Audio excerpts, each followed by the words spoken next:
შენდობას ვიტყო მეუბნეო დროზე დროა რომ ხელისუფლება პასუხი აქვს ყველაფერზე ეს შეძახილი გაჟღერდა სიონის ტაძარში, სადაც კობახიძე, ყაველაშვილი, პაპუაშვილი და სხვა მაღალჩინოსნები იმყოფებოდნენ. საპროტესტო სიტყვების ავტორი ირაკლი ხომასურიცი. მიხსენა 80,000, აი 80,000-ზე ახლა ამ თემაზე არ მინდა მაღაზია პროპაგანდის თავარი თემა იყო რომ 80,000 მაღაზია სერცხვილი, იმიტომ რუსთავიოროს პირველას და იმას ზუსტად აი მაგას რომ მაყვედვებენ.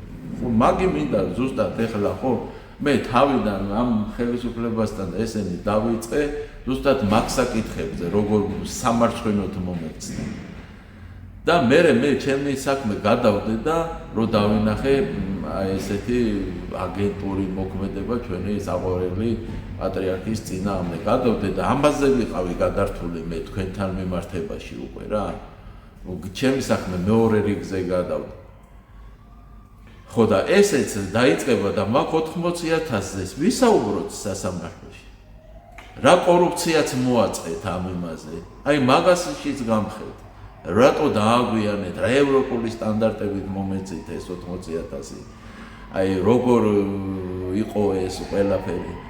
ამაში დასაკითხი არის ბატონი ღარიბაშვილი, ჭიკაიძე, წულუკიანი, რომლებიც ჩარეულები არიან ამ. წარმოიდგინეთ ახლა კომპენსაცია არის ადამიანს რომ ხელი შეუწყო რომ რაც დაზარალდა იმაში და თქვენ იმის მაგერად რომ დამხმარებოდი პირიქით უარეს დღეში ჩამოვიდა. ატარას ჩავეჭერე პატიციონი ხომ მეუწევ ვიდეოს და ის რა მქონს რომ ვიდეოს უკინა ლაპარაკობ და გამოიჩინე სახეო. რაკეთ მეგობრებო 80,000 კი არის სულ მილიონი აიღო ჩემი პირადი აზრით რაც სამართლებრივად მოგებული იქნა თან ადამიანმა ნაცერთა ბრძოლის პერიოდში თვალი დაგაკრა, ხო? ეს იმას არ ნიშნავს, რადგან ერთხელ ის თანხა იყო, რაც მართლა ეკუთვნოდა, მეტიც ეკუთვნოდა, რა თქმა უნდა. ამის გამო სიჩუმეში იყოს, დუმარებაში იყოს და სამართალი არ ითხოვოს ქვეყანაში.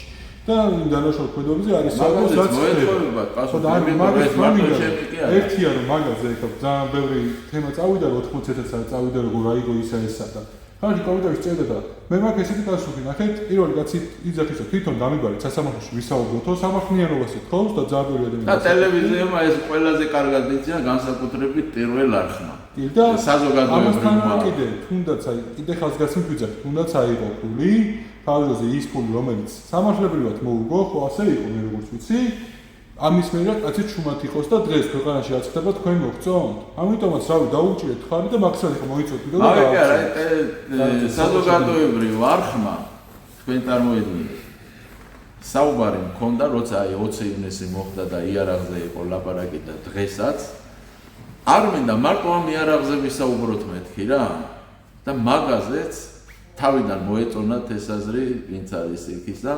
მაგრამ ზემოდან უთხრეს ხომასურიძესთან საუბარი ზედმეტია, იმიტომ რომ ბევრი რაღაცა მხილებები მოყვებოდა ამათ მხრიდან, ამათ დანაშაულებს.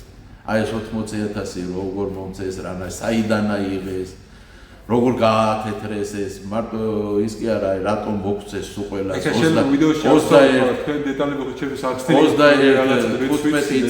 21 იანვარს რატო გასცეს ყველას თანხა რატომ მიიყვანეს მაგამდე ეს მე